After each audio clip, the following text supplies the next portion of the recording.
আমরা আচ্ছা। শুরু করতে পারি, রেকর্ডিং রয়েছে। হ্যাঁ, আসসালামু আলাইকুম সবাইকে। আমি ডক্টর রিজা। আজকের ক্লাসে আপনাদের সবাইকে স্বাগত জানাই। আজকে আমাদের পড়াশোনার টপিক হচ্ছে basically skin plastic and reconstructive surgery. হ্যাঁ, এই টপিকগুলো নিয়ে আমরা পড়াশোনা করব।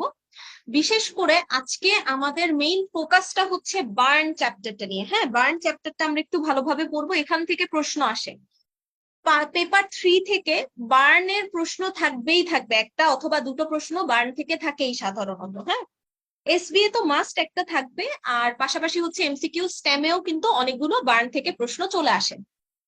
পাশাপাশি স্কিন অ্যান্ড সাবকিউটেনিয়াস টিস্যু, এটা কিন্তু অনেক ইম্পর্টেন্ট একটা চ্যাপ্টার। আমরা অনেক সময় মনে করি যে স্কিন সাবকিউটেনিয়াস টিস্যুটা থেকে মনে হয় পড়ার কিছু নাই, কিংবা স্কিপ করে চলে যাই। এটা এটা থেকে কিন্তু প্রশ্ন আসবেই, এটা থেকে প্রশ্ন। তবে হ্যাঁ, আপনার কিছু সিলেক্টিভ জায়গা আছে, এগুলো থেকেই প্রশ্ন হয়। এজন্য আজকের ক্লাসে যারা আছেন অবশ্যই বেইলি বইটা নিয়ে বসেন, এবং আমি যেগুলো বলবো এগুলোই জাস্ট দাগাবেন। হ্যাঁ, এতটুকু যদি এই দুটো চ্যাপ্টার একটু সুন্দর করে গুছায় নেন, তাহলে এগুলোর বাইরে এই চ্যাপ্টারগুলোতে আর বেশি এফোর্ট দিতে হবে না। হ্যাঁ, তবে হচ্ছে স্কিপ করে যেতে চাইলে আপনি প্লাস্টিক সার্জারির যে চ্যাপ্টারটা আছে ওইটা হচ্ছে পুরোপুরি স্কিপ করে যাওয়া যায়, কারণ এখান থেকে এখন পর্যন্ত আসার মতো কোনো কোয়েশ্চেন নাই। মানে এই চ্যাপ্টারটা হচ্ছে এন্ট্রান্স এক্সামের জন্য না। হ্যাঁ, আমাদের মানে এফসিপিএস পার্ট 1 এর জন্য না। এজন্য আমরা বেসিক্যালি দুইটা চ্যাপ্টারই পড়বো আজকে, 45 পড়বো, 46 নাম্বার চ্যাপ্টারটা পড়বো। আচ্ছা, পার্টিসিপেন্ট অনেক কম। জয়েন করে নিলে তো আসলে ভালো হয়, কারণ হচ্ছে আপনাদের পড়ানোর সময় যদি কোনো প্রবলেম থাকে বলে নিতে পারলেন, ঠিক না? এটা ভালো হয় না রেকর্ডেড ক্লাসের চাইতে? আচ্ছা, যাই হোক, যতজনই আছেন কোয়েশ্চেন যদি করি কোনোটা, মাইক অন করে অ্যান্সার করেন। হ্যাঁ, আচ্ছা, স্কিন অ্যান্ড সাবকিউটেনিয়াস টিস্যু, এটা থেকে চলে যাই। তো এখানের মধ্যে আমার কালার কোডিং হচ্ছে দুইটা। একটা হলো আপনার ইয়েলো, যেগুলো এগুলো পেপার 1। হ্যাঁ, মানে অ্যানাটমি অ্যানাটমি হিস্টোলজি, এগুলো পেপার 1 এর। আর বাকি সব পেপার 3। প্যাথোলজি, সিস্টেমিক প্যাথোলজির জন্য আমি পিঙ্ক কালার ইউজ করছি। আচ্ছা, তো প্রথমে আমরা একটু হিস্টোলজি নিয়ে পড়াশোনা করি। বেসিক্যালি স্কিনের হিস্টোলজিটা এটা আমরা সবাই জানি, জাস্ট একটু রিকল করা। পাশাপাশি এখান থেকে কিছু আহ এসবি আসে, হ্যাঁ, ওগুলো একটু বলে দিব আমি আপনাদেরকে। যেমন স্কিনের লেয়ার দুটো আমরা জানি।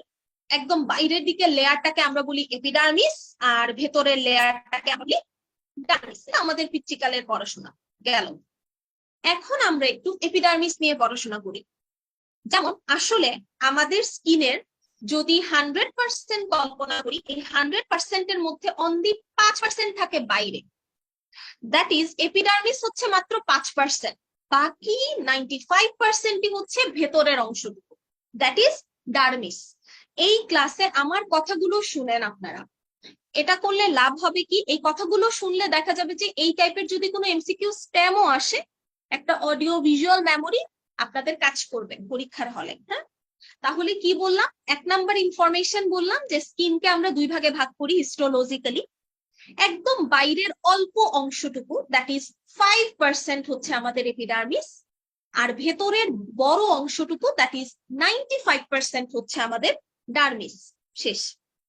2 নাম্বার জিনিস হচ্ছে স্কিনের লাইনিং। স্কিনের লাইনিং 2 থেকে 3 বার কিন্তু এসবিএ তে আসছে।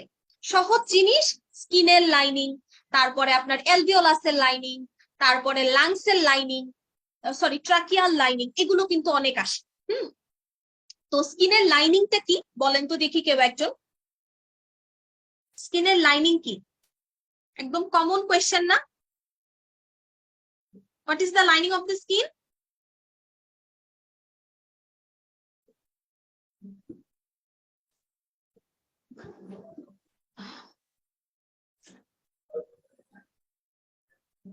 বলেন কেউ একজন।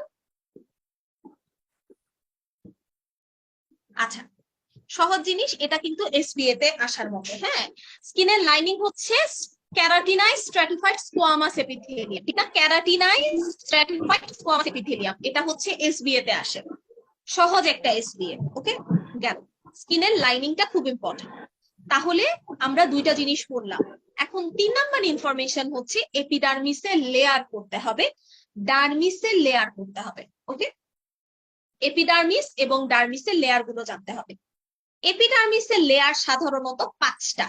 আমরা যদি একদম ভেতর থেকে বাইরের দিকে যাই, মানে একদম ডিপ থেকে সুপারফিশিয়ালি যাই, একদম ডিপে থাকে বেসালিস, স্পাইনোসাম, গ্র্যানুলোসাম, লুসিডাম, এবং একদম সুপারফিশিয়ালে থাকে হচ্ছে কর্নিয়াম।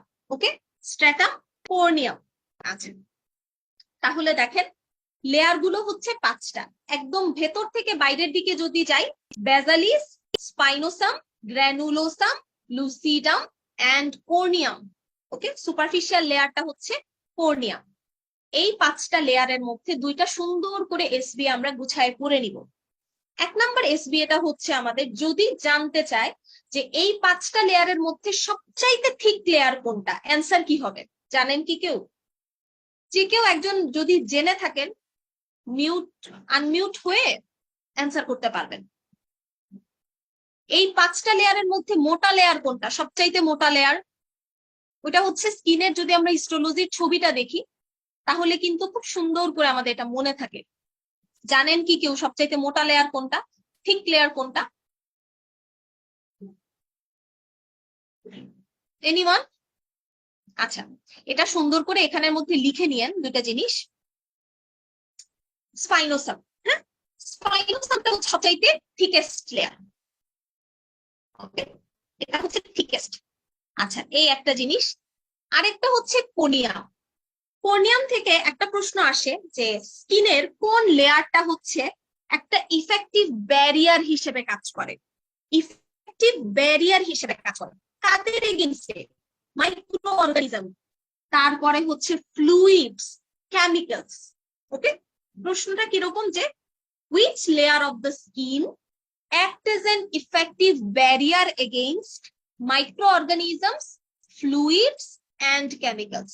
এটা সব সময় মনে রাখবেন, একদম উপরের যে লেয়ারটা থাকে এটাই প্রোটেকশন দেয় এগুলোর এগেইনস্টে, দ্যাট ইজ স্ট্র্যাটাম কর্নিয়াম। ওকে, আচ্ছা, আরেকটা ইনফরমেশন আমরা মনে রাখবো, সেটা হচ্ছে স্ট্র্যাটাম বেসালিস। এই লেয়ারটা থেকে যত ধরনের কার্সিনোমা আছে, স্কিনের ক্যান্সার গুলো এই লেয়ারটা থেকে উঠে। ওকে, তাহলে 3টা ইনফরমেশন বা মানে 3টা এসবি আমরা সুন্দর করে নোট করে রেখে দিব। কি কি বললাম? এপিডার্মিসের লেয়ার হচ্ছে 5টা। একদম ভেতর থেকে বাইরের দিকে যদি যাই, that is stratum basalis, spinosum, granulosum, lucidum and corneum. Okay, তাহলে দেখেন এই 5টা লেয়ার থেকে যদি আপনাদেরকে প্রশ্ন করে একদম ডিপ লেয়ার কোনটা, বেসালিস। যদি জানতে চায় একদম সুপারফিশিয়াল লেয়ার কোনটা, কর্নিয়াম। এগুলো পারা যাবে।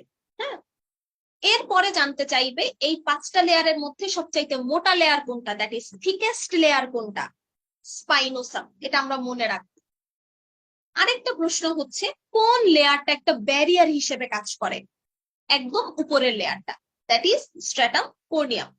ওকে, গেল 3টা এসবি এখান থেকে পড়ে ফেলাম। আরেকটা জিনিস বললাম যে কার্সিনোমা গুলো বেসিক্যালি, বিশেষ করে যে কমন কার্সিনোমা আছে, বেসাল সেল কার্সিনোমা কিংবা স্কোয়ামাস সেল কার্সিনোমা, এগুলো এই বেসাল লেয়ার থেকে উঠে, ডিপ লেয়ারটা থেকে উঠে। ওকে, আচ্ছা, তারপরে আমরা চলে যাই সেলগুলো সম্পর্কে। 1 নাম্বার জিনিস মনে রাখবেন, আমাদের স্কিনের মেইন সেলই হচ্ছে ক্যারাটিনোসাইট। ওকে, ক্যারাটিনোসাইট এটা হচ্ছে 1 নাম্বার সেল আমাদের, এবং ক্যারাটিনোসাইট ম্যাক্সিমামই থাকে হচ্ছে এপিডার্মিস। ওকে, আচ্ছা, তবে সবচেয়ে বেশি থাকে ওই বেসাল লেয়ারটাতে। ওকে, বেসাল লেয়ারের আসলে এনরিচ বেশি বেসাল লেয়ারটা, এজন্যই এখান থেকে দেখা যায় কার্সিনোমা গুলো বেশি হয়। আচ্ছা, গেল। এখানে একটা কথা বলছে যে 3টা লেয়ার যে আছে, লুসিডাম, গ্র্যানুলোসাম, স্পাইনোসাম, এগুলো মোটামুটি দেখা যায় যে আপনার পাম সোল এগুলোতে হচ্ছে মোটা থাকে। কিন্তু যে জিনিসটা আমরা জানবো সেটা হলো যে মোটামুটি এই 3টা লেয়ার থাকে না আইলিড অফ দ্য স্কিন, বা স্কিনের আইলিডের স্কিনটাতে। ওকে, আমাদের আইলিডের স্কিনে কিন্তু এই 3টা লেয়ার অ্যাবসেন্ট থাকে। এই জিনিসটা হচ্ছে আমরা একটা এসবি হিসেবে পড়ে রাখবো। ওকে, আচ্ছা, তাহলে দেখেন আমি এই প্যারাটা থেকে অনেক প্রশ্ন বলতেছি আপনাদেরকে। আচ্ছা, তারপরে আরো 2টা এসবি। কি কি? 1 নাম্বার হচ্ছে এমব্রায়োলজিতে মেলানোসাইট। মেলানোসাইট এটা হচ্ছে মেলানোসাইট হচ্ছে one type of dendritic cell. Okay, one type of dendritic cell মানে আর আপনার হচ্ছে মেলানোসাইটের embryological origin infinity star SBA হিসেবে আসতে পারে, এমসিকিউ স্টেমে আসতে পারে। তাহলে কেউ একজন বলতে পারবেন কি যে মেলানোসাইটটা হচ্ছে কোন জার্ম লেয়ারের ডিরাইভেটিভ, কোন লেয়ার থেকে আসে এমব্রায়োলজিক্যালি? এনিওয়ান? আপনাদের সবাইকে কি মিউট করে দেওয়া হয়েছে?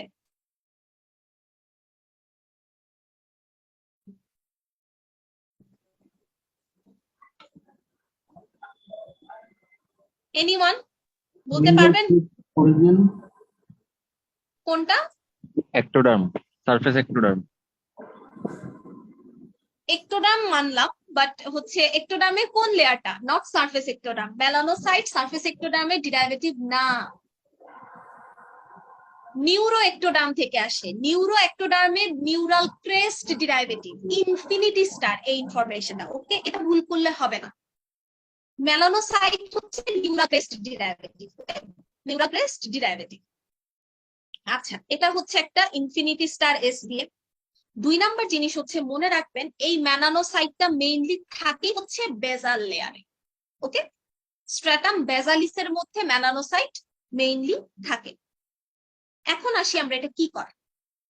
মেলানোসাইটের কাজ আছে অনেক, যেমন একটা হচ্ছে যে মেলানোসাইট থেকে একটা জিনিস সিনথেসিস হয়, নাম হচ্ছে মেলানিন। মেলানিন, হ্যাঁ, এটা একটা পিগমেন্ট মেলানিন। মেলানোসাইট গুলো কি তৈরি করতে পারে? মেলানিন তৈরি করতে পারে। এই মেলানিনের কিন্তু অনেকগুলো কাজ আছে।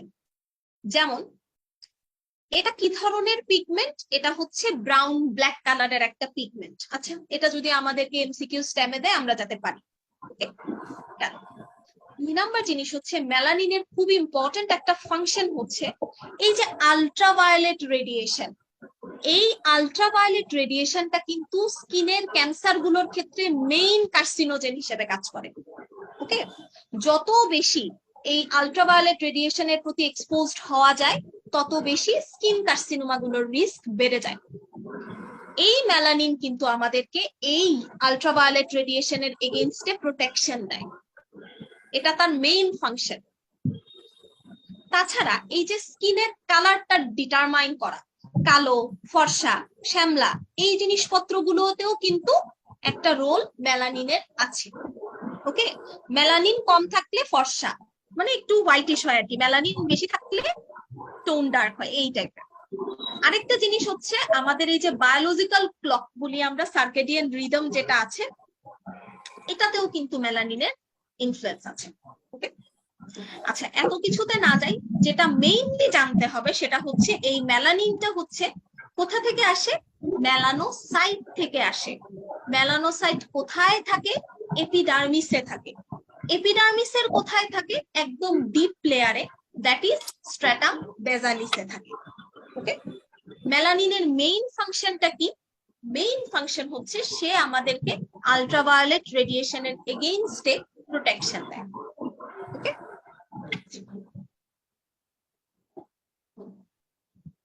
ওকে, তাহলে এপিডার্মিস পড়া শেষ। আমি কিন্তু অনেকগুলো প্রশ্ন বলছি আপনাদেরকে, আপনারা এই কোশ্চেনগুলো যদি রেকর্ডেড দেখেন ক্লাস সুন্দর করে, মানে বইয়ের মধ্যে লিখে নিয়েন, হ্যাঁ একেবারে, তাহলে রিভিশনের টাইমে সুবিধা হবে। এখন আসি ডার্মিস। ডার্মিস থেকে কিছু প্রশ্ন আছে, যেমন ডার্মিসটা হচ্ছে আমাদের বেসিক্যালি যে স্কিনের ম্যাক্সিমাম পোর্শনটা হচ্ছে ডার্মিস, 95%। এই ডার্মিসের আবার লেয়ার হচ্ছে দুটো, একটা প্যাপিলারি আর একটা হচ্ছে রেটিকুলার লেয়ার। ওকে, এই ডার্মিসের উপরের পোর্শনটাকে আমরা বলি প্যাপিলারি লেয়ার, আর একদম নিচের বা ভেতরের ডিপ পোর্শনটাকে বলি রেটিকুলার লেয়ার। ওকে, আচ্ছা, এরপরে এখান থেকে যে দুটো জিনিস লাগবে সেটা হচ্ছে এই ডার্মিসের মধ্যে একটা সেল থাকে। যেমন এপিডার্মিসের মধ্যে সেল পড়েছি আমরা, ক্যারাটিনোসাইট থাকে, মেলানোসাইট থাকে, ঠিক না? ডার্মিসের মধ্যে আরেকটা সেল থাকে, এটাকে আমরা বলি ল্যাঙ্গারহ্যান্স সেল। Langerhans sell. আচ্ছা, দেখি কেউ একজন বলেন তো দেখি কোনটা কি? ল্যাঙ্গারহ্যান্স সেল কি আর ল্যাংহ্যান্স সেল কি? বানানের ডিফারেন্স আছে। পরীক্ষা যখন দাগাবেন, এমসিকিউ দাগালে অবশ্যই খেয়াল করতে হবে এখানে ল্যাঙ্গারহ্যান্স বলা আছে নাকি ল্যাংহ্যান্স বলা আছে, কোনটা কি জানেন? কেউ একজন বলেন তো দেখি।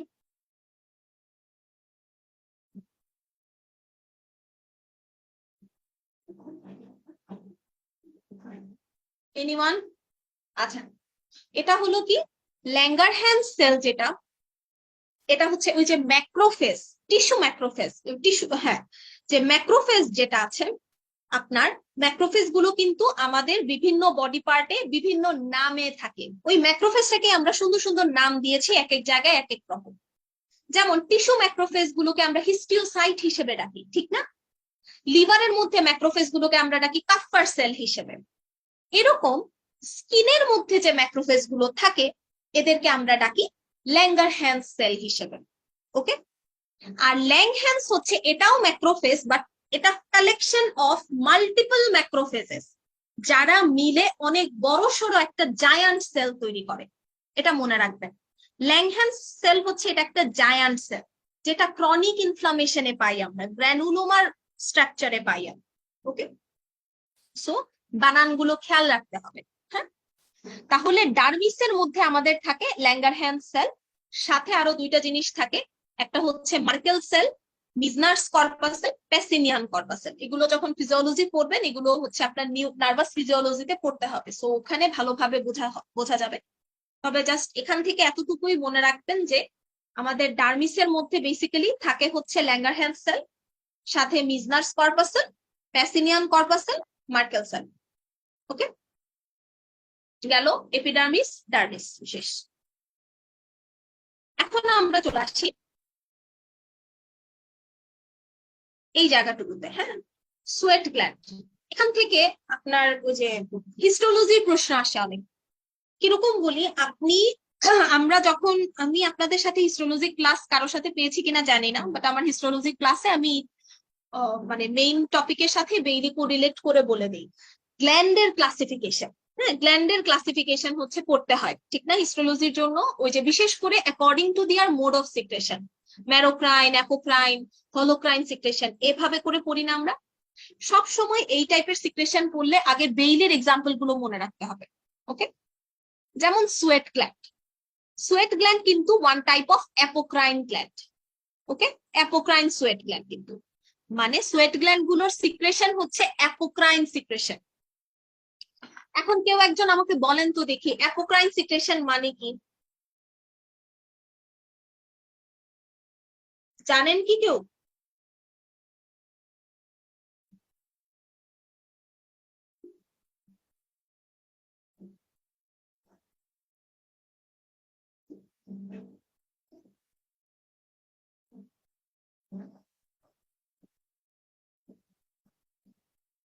আচ্ছা, অ্যাপোক্রাইন সিক্রেশনটা হচ্ছে আপনার, ধরেন এই হচ্ছে একটা গ্ল্যান্ড, হ্যাঁ, সাপোজ এই হচ্ছে একটা গ্ল্যান্ড।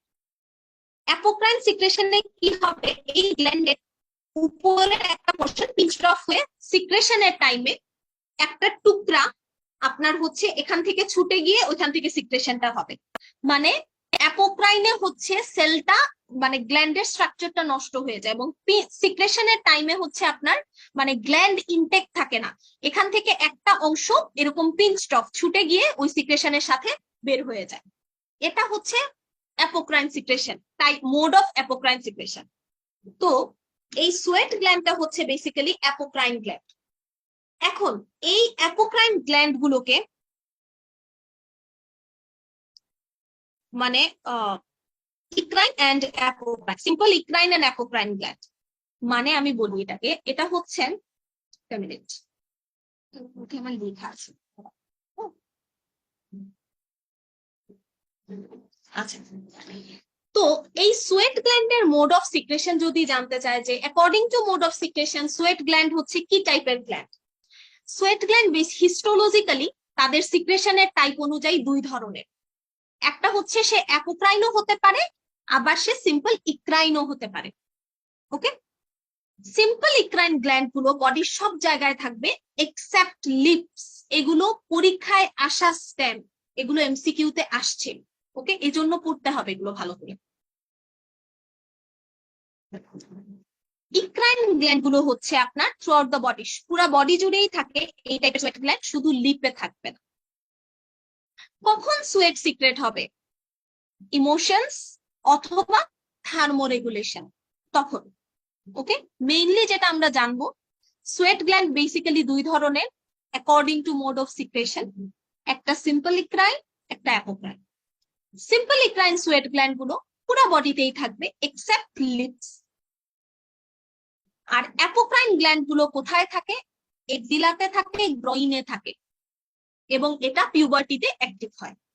ওকে, এগুলো ভালো করে দাগায় রাখেন, এই জায়গাটা থেকে একবার এমসিকিউ স্টেম আসছিল। ওকে, আচ্ছা, ফাংশনস অফ দ্য স্কিন, স্কিনের ফাংশনটা একবার রিডিং দিয়ে দিয়েন। আসেন নাই এখনো প্রশ্ন, জাস্ট একবার রিডিং দিলেই হবে। বিশেষ করে স্কিনে কিছু রিসেপ্টর থাকে, কি কি? পেপটাইড, স্টেরয়েড, সেক্স হরমোনস, তারপর হচ্ছে থাইরয়েড হরমোনস, নিউরোট্রান্সমিটার, এগুলোর জন্য। হ্যাঁ, সো একটু এগুলো দেখে নেবেন। আচ্ছা, এখন আমি বলি 1 নাম্বার কাজ, কনজেনিটাল অর জেনেটিক ডিসঅর্ডার স্কিনের কনজেনিটাল ডিজিজ গুলো। 1 নাম্বার হচ্ছে শুধু নামগুলো আগে একটা খাতায় অথবা স্টিকি নোটের মধ্যে সুন্দর করে জাস্ট 1 2 3 4 5 এভাবে করে নামগুলো লিখে বইয়ের সাথে লাগাই দিবেন, জাস্ট নাম। কারণ এমসিকিউ তে এরকম থাকে যে followings are the congenital disorders of the skin, followings are the genetic disorders of the skin except, এভাবে থাকে। সো জাস্ট নামগুলো দরকার। ওকে, গেল একটা জিনিস। এখানের ভেতর থেকে কিছু জিনিস পড়তে হবে, যেমন 1 নাম্বার কনজেনিটাল ডিসঅর্ডার নিউরোফাইব্রোম্যাটোসিস। এখান থেকে কি জানতে হবে? 1 নাম্বার ইনফরমেশন জানতে হবে বেসিক্যালি এটা কোন সেল থেকে হয়। এ ধরনের টিউমার গুলো সোয়ান সেল থেকে হয়, 1 নাম্বার ইনফরমেশন। 2 নাম্বার ইনফরমেশন, এটা কি ধরনের জেনেটিক ডিসঅর্ডার? Autosomal dominant. কেন এগুলো বলি? এগুলো যখন আপনি পড়বেন তখন আপনার একসাথে দুটো কাজ হবে। আপনার জেনারেল প্যাথোলজিতে জেনেটিক্স অবশ্যই পড়ে যেতে হবে, শুধু সিস্টেমিক প্যাথো তো থাকে না, জেনারেল প্যাথো থেকেও প্রশ্ন থাকে। তখন কি হবে, জেনারেল প্যাথো থেকে আপনি জেনেটিক্স পড়ে যাবেন, তো জেনেটিক্স পড়া মানেই আপনাকে autosomal dominant, autosomal recessive disorder গুলোর নাম পড়ে যেতেই হবে।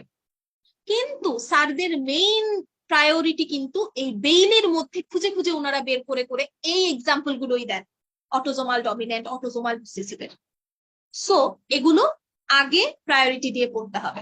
ওকে, যেমন নিউরোফাইব্রোম্যাটোসিস, এটা একটা অটোজোমাল ডমিনেন্ট ডিজিজ। কোন টিউমার, কোন ধরনের সেল থেকে অরিজিন হয়? Schwann sell. 3 নাম্বার ইনফরমেশন, কোন জিনে হচ্ছে মিউটেশন হয়? নিউরোফাইব্রোম্যাটোসিসে কোন জিনের মধ্যে মিউটেশন হওয়ার কারণে জেনেটিক প্রবলেমটা দেখা দেয়? কোনটা? নিউরোফাইব্রোম্যাটোসিস 1। এটা এনএফ জিন দুটো আছে, 1 নাম্বার 2 নাম্বার। এখানে বেসিক্যালি কমনেস্ট হচ্ছে 1 নাম্বার জিনে মিউটেশনের কারণে। ওকে, গেল। আমি যেভাবে বলতেছি এরকম কোয়েশ্চেন করে করে পড়লে মেইন ইনফরমেশন গুলো আর মিস যাবে না। আচ্ছা, 2 নাম্বার ডিজিজের নাম হচ্ছে নিভয়েড বেসাল সেল কার্সিনোমা অথবা গর্লিন সিনড্রোম। এত বড় নাম নাও দিতে পারে, শুধু গর্লিন সিনড্রোম দিতে পারে। সো এটা মনে রাখবেন, এটা হচ্ছে স্কিনের একটা কনজেনিটাল ডিজিজ। 2 নাম্বার ইনফরমেশন, কি ধরনের genetic disorder? Autosomal dominant. 3 number হচ্ছে এই গর্লিন সিনড্রোমটা কিন্তু প্রি ক্যান্সারাস, মানে এটা থেকে পরবর্তী সময়ে বেসাল সেল কার্সিনোমা ডেভেলপ করতে পারে, এটা মনে রাখবেন। আচ্ছা, তারপরে চলে আসি 3 নাম্বার হচ্ছে জেরোডার্মা পিগমেটোসা, জাস্ট নামটা লাগবে। 4 নাম্বারে হচ্ছে গার্ডনার সিনড্রোম, 5 নাম্বারে হচ্ছে ফেরগুসন স্মিথ সিনড্রোম। আচ্ছা, গার্ডনার সিনড্রোমটা পড়তে হবে, এখান থেকে অনেকগুলো এসবিএ বলবো, শুনেন আপনারা। গার্ডনার সিনড্রোম কি ধরনের ডিজিজ? 1 নাম্বার জিনিস, এটা স্কিনের একটা কনজেনিটাল সমস্যা। 2 নাম্বার, এটা হচ্ছে অটোজোমাল ডমিনেন্ট।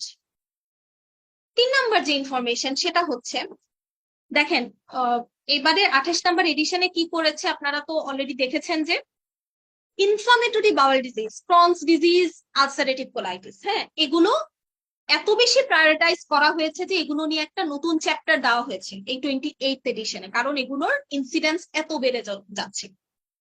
তো এই যে ক্রনস ডিজিজ বা আলসারেটিভ কোলাইটিস যখন আমরা পড়েছি এমবিবিএস লাইফেও যখন পড়লাম, তখন আমরা পড়তাম না এগুলোতে যে এ ধরনের ডিজিজে কিছু এক্সট্রা ইন্টেস্টাইনাল ম্যানিফেস্টেশন থাকে।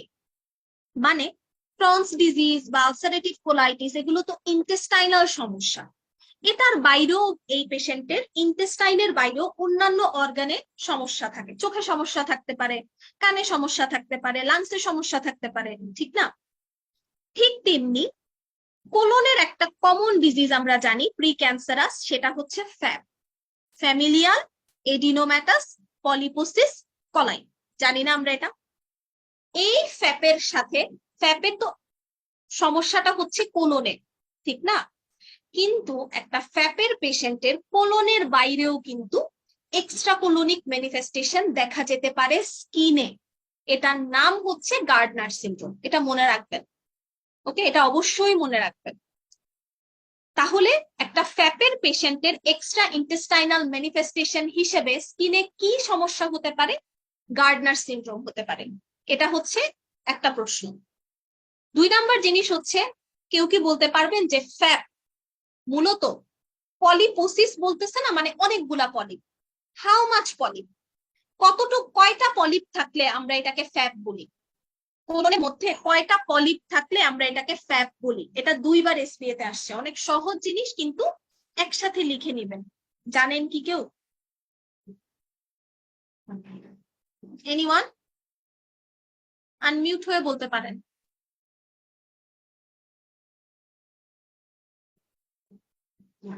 কতটা পলিপ থাকলে আমরা এটাকে ফ্যাপ বলি? মোর দ্যান 100 কোলোনিক পলিপ, এটা লিখে রাখবেন। হ্যাঁ, 100টার বেশি, মোর দ্যান 100 পলিপ থাকলে আমরা এটাকে বলি ফ্যাপ। আমার সময় একটা এসবি আসছে, খুবই কমন এসবিএ, ফ্যাপের পেশেন্টের কোন জিনের মধ্যে মিউটেশন হয়? এপিসিটি, এটাও একটা এসবি। ওকে, তাহলে গার্ডনার সিনড্রোম থেকে অনেক প্রশ্ন আছে। কি কি? 1 নাম্বার হচ্ছে এটা স্কিনের একটা কনজেনিটাল সমস্যা, 2 নাম্বার হচ্ছে এটা অটোজোমাল ডমিনেন্ট ডিজিজ, 3 নাম্বার হচ্ছে এটা একটা ফ্যাপের পেশেন্টের এক্সট্রা ইন্টেস্টাইনাল ম্যানিফেস্টেশন যেটা স্কিনে হয়। ফ্যাপ থেকে আমরা বললাম এই ফ্যাপ আমরা কয়টা পলিপ হলে বলি? More than 100 polyp. আর কোন জিনে মিউটেশন হয়? এপিসিটি। ওকে, শেষ। আচ্ছা, 5 নাম্বার কনজেনিটাল সমস্যার নাম হচ্ছে ফার্গাসন স্মিথ সিনড্রোম, এটা একটা অটোজোমাল ডমিন্যান্ট ডিজিজ। আরেকটা জিনিস হচ্ছে এটাও প্রি ক্যান্সারাস, এটা থেকে স্কোয়ামাস সেল কার্সিনোমা হতে পারে। ওকে, গেল। এখান থেকে আর কিছু পড়বো না আমরা। হাইড্রোটাইটিস সাপোরেটিভ, এটা একটু পড়বো, এটা 2 স্টার। হ্যাঁ, 2 স্টার, বাট একটু দেখে নিই যে এখানের মধ্যে কি হয়। বেসিক্যালি ওই ফলিকুলার জায়গাগুলোতে পাস ফর্মেশন হয়ে অক্লুশন হয়ে যায়। মাইক্রোর কিছু প্রশ্ন আছে, লাইক হচ্ছে যে এই হাইড্রোটিনাইটিস সাপোরেটিভা করে কোন অর্গানিজম গুলো? স্ট্যাফোরিয়াস করে, টোপানি ব্যাকটেরিয়া, একনে, এটাও করে। ওকে, আচ্ছা, এখান থেকে জাস্ট এতটুকু মনে রাখলেই হবে, আর বেশি কিছু লাগবে না। হ্যাঁ, আরেকটা জিনিস হচ্ছে এটা কোন কোন জায়গায় এফেক্ট হয় বা লোকেশন কোথায়? It affects apical glandular skin in the axilla, groin, scalp, breast, chest, perineum, এই জায়গাগুলোতে হতে পারে। সাইটগুলো মনে রাখবেন। ওকে, ফিমেলদের বেশি হয়, জেনেটিক প্রিডিসপোজিশন অবশ্যই আছে, মোটা সোটা মানুষের হতে পারে, স্মোক করলে হতে পারে। ওকে, আচ্ছা, এবং সেক্স হরমোনের সাথে অবশ্যই অ্যাসোসিয়েটেড। আচ্ছা, তো কি কি করতে হবে? স্মোকিং ছেড়ে দিতে হবে, ওবেসিটি থাকলে লাইফস্টাইল মডিফিকেশন করতে হবে, ওয়েট লুজ করতে হবে। পাশাপাশি আমরা মেডিকেল ট্রিটমেন্ট সাধারণত অ্যান্টিবায়োটিক দিই, আর হচ্ছে অ্যান্টি অ্যান্ড্রোজেন ড্রাগ দিই। ওকে, অর্গানিজম গুলোর নাম মনে রাখবেন। আচ্ছা, এখানে একটা জিনিস হচ্ছে পায়োডার্মা ক্যানিডিস, হবে যে এটা এখন হচ্ছে স্যারদের খুব পছন্দের জিনিস হচ্ছে ওই এমআরসিএস এর প্রশ্নগুলো। হ্যাঁ, তো এমআরসিএস এ আপনার স্কিন সাবকিউটেনাস টিস্যু টপিক থেকে এই পায়োডার্মা গ্যাংগ্রিনোসাম থেকে অনেক এসবি আসে। তো এই জন্য এটা আমরা একটু করবো যে একটা সিনারিও দিয়ে দেয় যদি এসবিএ তে, যাতে আমরা ধরতে পারি এটা পায়োডার্মা গ্যাংগ্রিনোসাম। কি দেখে ধরতে পারবো আমি বলি, এই পায়োডার্মা গ্যাংগ্রিনোসামের ইনফরমেশন গুলো এই চ্যাপ্টারে স্ক্যাটার্ড ভাবে দেওয়া। একসাথে করে ফেলি যে স্টেমটা এরকম থাকবে, একটা পেশেন্ট রিউমেটয়েড আর্থ্রাইটিস এর একটা পেশেন্ট, তো স্কিনের লিশন নিয়ে আসছে। লিশন গুলো হচ্ছে খুবই পেইনফুল, ছোট ছোট লিশন, কিন্তু লিশন দেখতে যতটুকু মনে হচ্ছে এর চাইতে 10 গুণ বেশি টাচ করলে ব্লিডিং হয়। ওকে, মানে একটা ট্রিভিয়াল বা মাইনর ট্রমা থেকেও কিন্তু ব্লিডিং এর পরিমাণ অনেক বেশি। এটাই হচ্ছে পায়োডার্মা গ্যাংগ্রিনোসাম বুঝতে পারার একটা কি ওয়ার্ড, যে সবসময় মনে রাখবেন পায়োডার্মা গ্যাংগ্রিনোসামের লিশন গুলো দেখেন, যেমন ছোট্ট একটা লিশন, এটা চিন্তা কর, এটা খুব পেইনফুল থাকবে। দেখেন জিনিসটা ছোট না, কিন্তু আপনি টাচ করলে এত বেশি ব্লিডিং হবে, মনে হবে যে এত ছোট জায়গা থেকে এত ব্লিডিং কিভাবে হচ্ছে। এটাই হচ্ছে পায়োডার্মা গ্যাংগ্রিনোসাম চেনার একটা মেইন কি পয়েন্ট। ওকে, এটা মনে রাখবেন। এবং ওই যে আমি ফ্যাপের ক্ষেত্রে বললাম স্কিনের ম্যানিফেস্টেশন হচ্ছে গার্ডনার সিনড্রোম, ঠিক তেমনি inflammatory bowel disease, rheumatoid arthritis, non Hodgkin's lymphoma কিংবা গ্র্যানুলোম্যাটোসিস উইথ পলিঅ্যাঞ্জাইটিস, এই ডিজিজ গুলোর ক্ষেত্রে স্কিনে যে সমস্যা দেখা যায় এটা হচ্ছে পায়োডার্মা গ্যাংগ্রিনোসাম। এটা মনে রাখবেন। আপনাকে কোয়েশ্চেন করতে পারে যে ক্রনস ডিজিজের স্কিনের ম্যানিফেস্টেশন কোনটা। ক্রনস ডিজিজের পেশেন্টের স্কিনে কি হতে পারে, পায়োডার্মা গ্যাংগ্রিনোসাম হতে পারে। ওকে, আচ্ছা, নেক্রোটাইজিং ফাসাইটিস এগুলো সব জায়গাতেই আছে, তো এখানে স্কিনে আলাদা করে করতে হবে না। এটা হচ্ছে বেসিক্যালি মাইক্রো দুটো চ্যাপ্টার 5 আর 6 এগুলো থেকে পড়বেন। হ্যাঁ,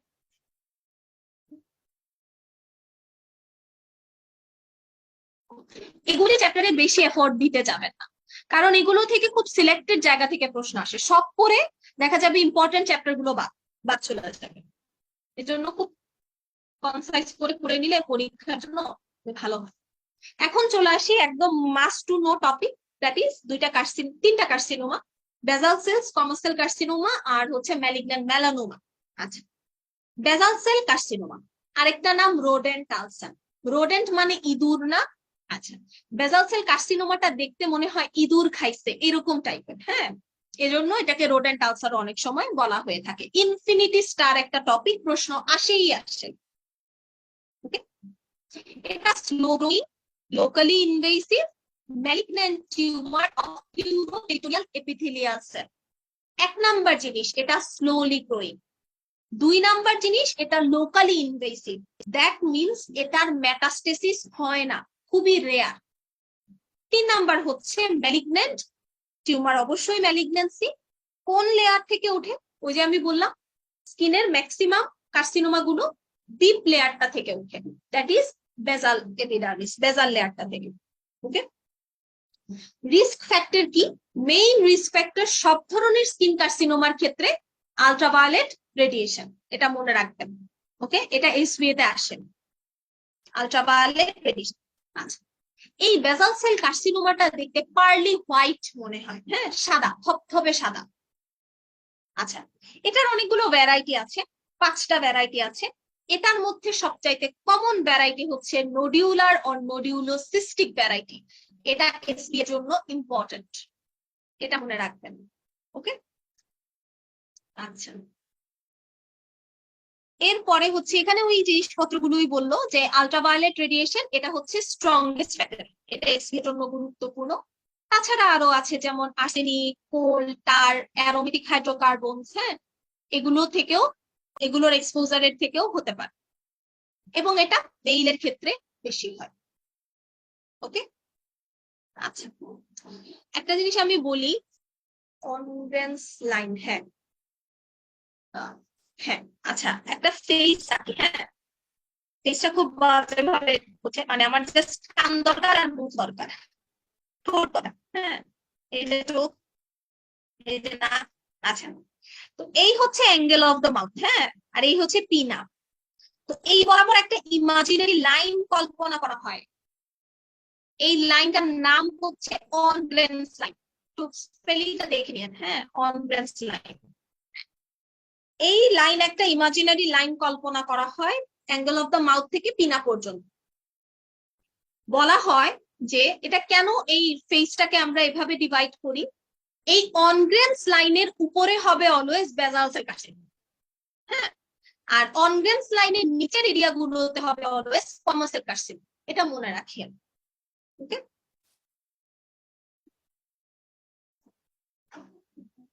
ওকে, এখান থেকে আর কিছু লাগবে না। এখন হলো কি, যে বেসাল সেল কার্সিনোমার ক্ষেত্রে যেটা জানি, বেসাল সেল কার্সিনোমার বেসিক্যালি প্রশ্ন আসে এই দুইটা জায়গা থেকে, বক্সটা থেকে আর আপনার কিছু টুকটাক এপিডেমিওলজি, এগুলো জানতে হবে। প্রগনোসিস অনুযায়ী হচ্ছে দুই ভাগে ভাগ করে, একটা হাই রিস্ক, একটা লো রিস্ক। এটা সাধারণত সাইজের উপর ডিপেন্ড করে। তো হাই রিস্ক হচ্ছে 2 সেন্টিমিটারের বেশি আলসার গুলো, আর লো রিস্ক 2 এর কম। তো এখানের মধ্যে আর যে জিনিসটা জানতে হবে যে আমরা করিটা কি, আমরা করি হচ্ছে মোস্ট মাইক্রোগ্রাফিক সার্জারি। জাস্ট নামটা জানলে মোর দ্যান এনাফ, আর কিছু লাগবে না এখান থেকে, ওকে। এই হচ্ছে বেসাল সেল কার্সিনোমা, প্রশ্ন এর মধ্যেই থাকে। বেসিক্যালি হচ্ছে বেসাল সেল কার্সিনোমার এসডিটা হলো মেইন রিস্ক ফ্যাক্টর কোনটা, আর মেইন ভ্যারাইটি কোনটা, কমনেস্ট ভ্যারাইটি কোনটা, এই দুইটা হচ্ছে বেসিক্যালি আসার মতো এসবিএ। আর বাকিগুলো যেগুলো বেশি বেশি করে বললাম, এগুলো আসে হচ্ছে এমসিকিউ স্ট্যাম্প। শেষ। তারপরে চলে আসি squamous cell carcinoma. Squamous cell carcinoma হচ্ছে স্কিনের সেকেন্ড মোস্ট কমন কার্সিনোমা। আচ্ছা, এটাও সেম আল্ট্রাভায়োলেট রেডিয়েশনের সাথেই অ্যাসোসিয়েটেড, এটাও মেইলে বেশি হয়। তবে squamous cell carcinoma is also associated with chronic inflammatory condition. খুব ইম্পর্টেন্ট এই জিনিসটা, খুব ইম্পর্টেন্ট। ক্রনিক ইনফ্লামেশন, যেমন একটা chronic sinus tract, sinus fistula আমরা জানি না, সাইনাস হচ্ছে ব্লাইন্ড ট্র্যাক্ট, এক মাথা থাকে, আর ফিস্টুলার দুইটা মাথা থাকে, ঠিক না? তো ক্রনিক সাইনাস ট্র্যাক্ট কিংবা এক্সিস্টিং স্কার, অস্টিওমাইলাইটিস, বার্ন, হ্যাঁ, ভ্যাকসিনেশন পয়েন্ট, এই জায়গাগুলো থেকে কিন্তু স্কোয়ামাস সেল কার্সিনোমা হতে পারে। এখন আমি দুই ধরনের প্রশ্ন বলি কিভাবে আসে পরীক্ষায়। যেমন একটা প্রশ্ন হচ্ছে যে একটা পেশেন্টের, আপনারা তো কেউ অ্যান্সার করতেছেন না, যদি অ্যান্সার করেন তাহলে এটা ভালো হতো।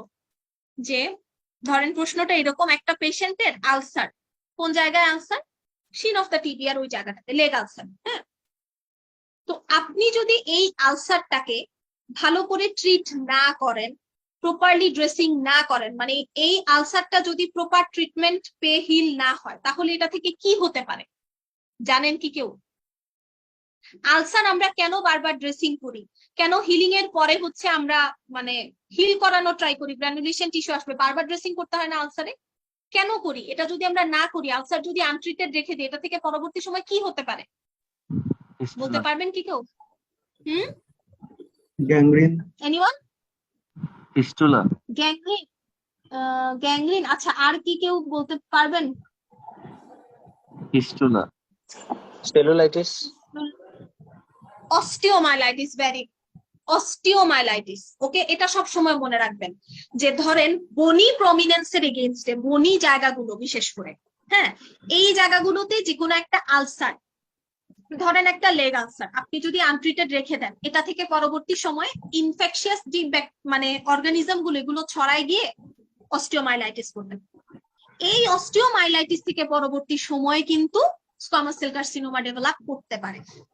দেখেন, এভাবে সিরিয়াল বাই করবেন, এরকম কনসেপ্ট থেকে কিন্তু এমসিকিউ থাকে। আরেকটা ইম্পর্টেন্ট জিনিস, এসবিএ তেও আসতে পারে, এমসিকিউ স্ট্যামেও আসতে পারে, যে একটা পেশেন্টের প্রিভিয়াস স্কার একটা ছিল, হ্যাঁ, আঘাত, মানে একটা রোড ট্রাফিক অ্যাক্সিডেন্ট হয়েছিল, ওখান থেকে স্কার আছে। তো এটা থেকে পরবর্তী সময়ে কি ডেভেলপ করতে পারে, কিংবা কোন ধরনের কার্সিনোমা হতে পারে? একটা কাটা জায়গা থেকেও পরবর্তী সময়ে ক্যান্সার হতে পারে। এই ক্যান্সারটার নাম কি, মানে এটার নাম কি? Squamous cell carcinoma. Very good, squamous cell carcinoma. তবে প্রশ্নটা হচ্ছে যে একটা প্রিভিয়াসলি স্কার, এই স্কারটা থেকে স্কোয়ামাস সেল কার্সিনোমা ডেভেলপ করলো, এই কন্ডিশনটার নাম কি? মার্জোলিনস আলসার। প্রিভিয়াসলি একটা কাটা জায়গায় ওটাফিক অ্যাক্সিডেন্টে বড় একটা জায়গা, এখান থেকেও ক্যান্সার হতে পারে। কোন ক্যান্সার? Squamous cell carcinoma. এইটা ইভেন্টটার নাম হচ্ছে মার্জোলিনস আলসার। ওকে, এটাকে আমরা বলি তখন মার্জোলিনস আলসার, ঠিক না? এগুলো আমাদের কমন প্রশ্ন, আমরা আলসার যখন শর্ট কেস দিতাম এগুলো আমরা ফেস করে এসেছি না, এগুলোই পরীক্ষায় থাকে। আচ্ছা, তো স্কোয়ামাস সেল কার্সিনোমা এগুলো পড়ে ফেললাম। খুবই ইম্পর্টেন্ট একটা জিনিস, সেটা হচ্ছে যে একটা অর্গানিজম এই স্কোয়ামাস সেল কার্সিনোমার সাথে রিলেটেড, সেটা হচ্ছে হিউম্যান প্যাপিলোমা ভাইরাস। এটা মনে রাখবেন, হিউম্যান প্যাপিলোমা ভাইরাস। এই হিউম্যান প্যাপিলোমা ভাইরাসের 5 এবং 16 নাম্বার সাবটাইপটা কিন্তু স্কোয়ামাস সেল কার্সিনোমার সাথে অ্যাসোসিয়েটেড, এটা মনে রাখবেন। ওকে, আর 2টা সাবটাইপ আছে 16, 18। এই 2টা কি করে? হিউম্যান প্যাপিলোমা ভাইরাসের 16 আর 18 নাম্বার সাবটাইপ, এগুলো কোন কার্সিনোমা করে? Cervical. Cervical carcinoma. Very good, cervical carcinoma, ঠিক না? আচ্ছা, এগুলোর এগেইনস্টেই আমরা ভ্যাকসিনেশনটা করি। আচ্ছা, এখানের মধ্যে একটা জিনিস বলা আছে, জাস্ট আমি হাইলাইট করলাম এই জায়গাগুলো। প্রি ক্যান্সারাস লিশন মানে কিছু ডিজিজ আছে, স্কিনের কিছু কন্ডিশন আছে যেগুলো থেকে পরবর্তী সময়ে আপনার স্কোয়ামাস সেল কার্সিনোমা হতে পারে। জাস্ট 4টার নাম মনে রাখলেই হবে, এগুলো এমসিকিউ স্টেমে দিয়ে দিতে পারে। একটা হচ্ছে সোলার অ্যাক্টিনিক ক্যারাটোসিস, এটা প্রি ম্যালিগন্যান্ট। 2 নাম্বার হচ্ছে ক্যারাটো অ্যাকান্থোমা। ওকে, 2 নাম্বার হচ্ছে ক্যারাটো অ্যাকান্থোমা গেল।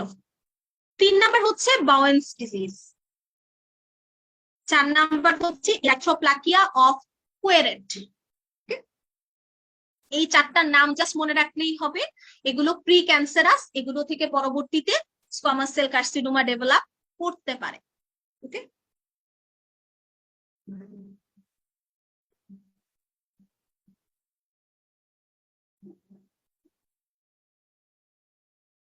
আচ্ছা, খুবই ইম্পর্টেন্ট, সেটা হচ্ছে স্কোয়ামাস সেল কার্সিনোমার আলসার, যেটা মানে আলসারেটেড লিশনটার এজ দেখতে কেমন থাকে, এগুলো আমরা পড়ছি না, এক একটার এক এক রকমের এজ। স্কোয়ামাস সেল কার্সিনোমার থাকে ইভার্টেড রোল্ড এজ, এটা লিখে রাখেন, রোল্ড ইভার্টেড এজ থাকে। ওকে, আচ্ছা, আর কিছু লাগবে না এখান থেকে, এতটুকুই বলতে না। স্কোয়ামাস সেল কার্সিনোমার এই ইনফরমেশন গুলো থেকেই ঘুরে ফিরে প্রশ্ন আসে, এর বাইরে যাবে না। আচ্ছা, তারপরে হচ্ছে ম্যালিগন্যান্ট মেলানোমা, এখান থেকে অল্প কিছু পড়া। ম্যালিগন্যান্ট মেলানোমার এই বক্সটা পড়বেন। ওকে, এই বক্সটা পড়বেন যে এরকম নিভাস থেকে বেসিক্যালি ম্যালিগন্যান্ট মেলানোমা গুলো ডেভেলপ করে।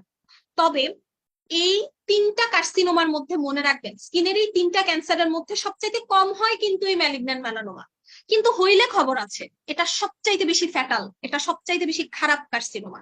ওকে, এটা মনে রাখিয়েন। এবং এটা ইনসিডেন্সও বাড়তেছে, এটা রিসপেক্টেড জেনেটিকও হতে পারে, অ্যাকোয়ার্ডও হতে পারে।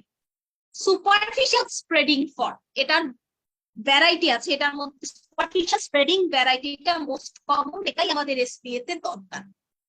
ওকে, আচ্ছা, আরেকটা খুবই ইম্পর্টেন্ট এসপিএ, সেটা হচ্ছে যে কোনো কিছুর আমরা প্রগনোসিস দেখি হচ্ছে ওই ইয়ের মাধ্যমে, আপনার কি বলো এটারে, স্টেজিং করি, তাই না? তো এরকম ম্যালিগন্যান্ট মেলানোমার ক্ষেত্রে মেইন প্রগনোস্টিক ইন্ডিকেটর হচ্ছে ব্রেসলো থিকনেস। ব্রেসলো থিকনেস, হ্যাঁ, ব্রেসলো থিকনেস, এটা হচ্ছে চার্ট একটা মেনটেন করে মেপে টেপে দেখা হয়। তো এটা আমরা মনে রাখবো যে ব্রেসলো থিকনেসটা হচ্ছে প্রগনোস্টিক ইন্ডিকেটর। অপশনে দেওয়া থাকে Breslow thickness is the most important diagnostic indicator. এই টাইপের থাকলে এই স্টেম ফলস হবে। সবসময় মনে রাখবেন, ম্যালিগন্যান্ট মেলানোমার প্রগনোসিস দেখি কি দিয়ে? ব্রেসলো থিকনেস দিয়ে। ওকে, আর স্টেজিং এর ক্ষেত্রে সেন্টিনেল নোড বায়োপসিটা অনেক ইউজফুল। সেন্টিনেল নোড কি বলেন তো দেখি, সেন্টিনেল নোড কাকে বলি আমরা? What is sentinel node? First draining lymph node যেটা। Very good. হ্যাঁ, যে কোনো কার্সিনোমার ক্ষেত্রে প্রথম যে লিম্ফ নোডে গিয়ে ড্রেন হয় এইটাকে আমরা বলি সেন্টিনেল লিম্ফ নোড। তো ম্যালিগন্যান্ট মেলানোমার ক্ষেত্রে বেসিক্যালি দেখা যায় যে প্রি এক্সিস্টিং নিভাস থেকে মাত্র 10 থেকে 20% হয়, ম্যাক্সিমামই হচ্ছে নরমালি পিগমেন্টেড স্কিনেই হয়ে যায়। ওকে, এটা মনে রাখবেন। এখান থেকে আমি অবশ্যই বলবো যে আপনারা একটু ভ্যারাইটি গুলো পড়েন, জাস্ট নাম যেমন কি কি আছে, সুপারফিশিয়াল স্প্রেডিং মেলানোমা, নোডিউলার মেলানোমা, তারপরে হচ্ছে অ্যাক্রাল লেন্টিজেনাস মেলানোমা। ওকে, এই 3টা ভ্যারাইটি আছে। লেন্টিগো ম্যালিগনা মেলানোমা, এই 4টা নাম, এটার মধ্যে কমন হচ্ছে সুপারফিশিয়াল স্প্রেডিং মেলানোমা। 4টার নাম পড়েন, কোনটা কমন এটা পড়েন, শেষ। আর একটা পড়া ম্যালিগন্যান্ট মেলানোমা থেকে ইনফিনিটি স্টার, এটা পরীক্ষায় আসছে।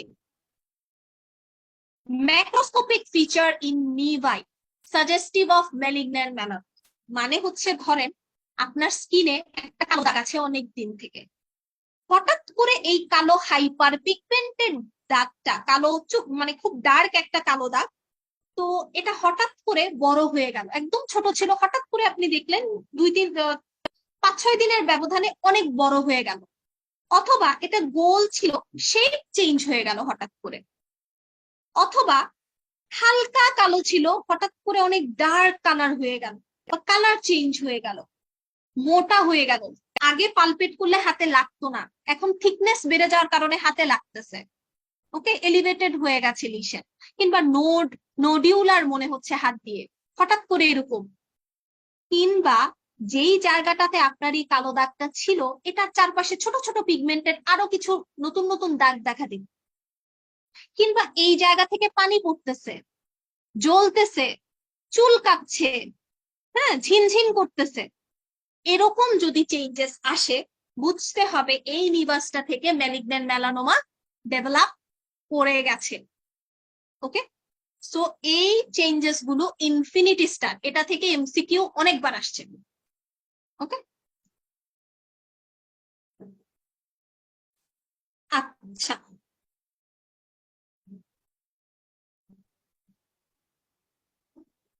এটা ভুল করিয়েন না। ব্রেসলো থিকনেসটা হচ্ছে ম্যালিগন্যান্ট মেলানোমার সাথে রিলেটেড, এবং এটা প্রগনোসিস দেখি আমরা এটা। আচ্ছা, শেষ। তারপরে আমরা চলে আসি, আর কিছু পড়বো না এখান থেকে, এত স্কিন পড়াশোনা করে লাভ নেই। ওই যে আমি বলছিলাম পায়োজেনিক গ্রানুলোমা, এখানেও একটা প্যারাতে বলা আছে, এই যে দেখেন, tendency two bleed after trivial trauma. Trivial মানে অল্প একটা কাটা, হ্যাঁ, অল্প একটা ট্রমা, মাইনর একটা ট্রমা, এখান থেকে অনেক বেশি ব্লিডিং হয়। আচ্ছা, ক্যাপোসিস সার্কোমাটা একটু পড়বেন, কেন বলি, এটা ভাস্কুলার কার্সিনোমা। তো এখানের মধ্যে একটা জিনিস হচ্ছে, এটা আপনার এইচআইভি ভাইরাসের সাথে রিলেটেড, আর একটা হচ্ছে হার্পিস সিমপ্লেক্স 8, এই 2টা জিনিসের জন্য, কারণ এটা মাইক্রোতে আসতে পারে। হ্যাঁ, এটার জন্য জাস্ট এই 2টা জিনিস দাগায় রাখলেই হয়।